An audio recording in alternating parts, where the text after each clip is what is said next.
ముఖ్యంగా ఏంటంటే ఇక్కడ ఫ్యామిలీ వీక్ కోసం ఒక్కొక్కరు ఆట ఆడి పోరాడి సమయాన్ని సంపాదించుకున్నారు. అవునండి, బిగ్ బాస్ ఒక టాస్క్ పెట్టడం జరిగింది. ఆ టాస్క్లో వాళ్ళు ఆడాలి. వాళ్ళు ఆడిన తర్వాత వాళ్ళు గెలిచిన దాన్ని బట్టి, అంటే ఆ టాస్క్లో గెలిచిన దాన్ని బట్టి ఒక టైం అనేది నిర్ణయించి టైం ఇవ్వడం జరిగింది. దాంట్లో ఏంటంటే సుమన్ వచ్చేసి 20 మినిట్స్ టైంని గెలుచుకున్నాడు. మరి తనుజ వచ్చి 60 మినిట్స్ టైం గెలుచుకుంది. మరి పవన్ వచ్చి 30 మినిట్స్ టైం గెలుచుకున్నాడు. మరి ఇమాన్యుల్ వచ్చేసి 45 మినిట్స్ టైం గెలుచుకున్నాడు. దివ్య 20 మినిట్స్ టైం గెలుచుకుంది. మరి రీతు, భరణి, కళ్యాణ్ కేవలం 15 మినిట్స్ మాత్రమే వాళ్ళు గెలుచుకోవడం జరిగింది.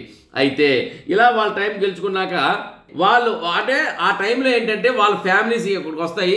వాళ్ళ ఫ్యామిలీస్ ఏంటంటే వీళ్ళు ఎన్ని నిమిషాలు గెలుచుకున్నారో అన్ని నిమిషాలే హౌస్లో ఉంటారన్నమాట. ఆ అన్ని నిమిషాల్లోనే వాళ్ళు బాగోగులు కనుక్కోవడం, వాళ్ళతో మాట్లాడడం, ముచ్చట్లాడడం, ముచ్చటించడం, ఇవన్నీ కూడాను వాళ్ళు గెలుచుకున్న టైంలోనే పూర్తి అవ్వాలనేది ఇక్కడ ఒక బిగ్ బాస్ టాస్క్. ఆ విధంగా వాళ్ళు ఆడి వాళ్ళ టైంని, సమయాన్ని గెలుచుకోవడం జరిగిందన్నమాట. అందుకే అంటున్నాడు, బిగ్ బాస్ హౌస్లో సభ్యులు వాళ్ళ ఫ్యామిలీ కోసం ఆట ఆడి పోరాడి వాళ్ళ సమయాన్ని సంపాదించుకున్నారు అనమాట. ఇక